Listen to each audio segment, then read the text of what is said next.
stairs allowed me to defy gravity for a couple of floors.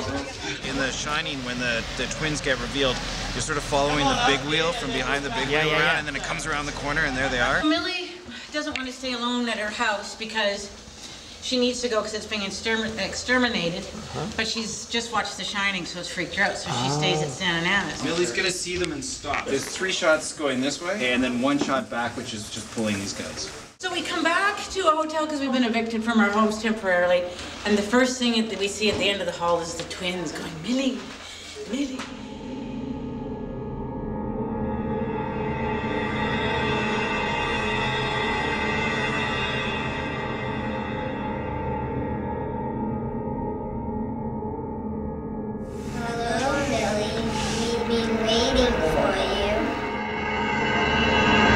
Good Lord.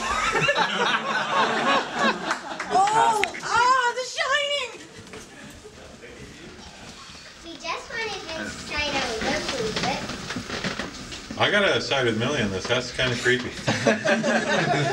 Cut. You guys were fantastic.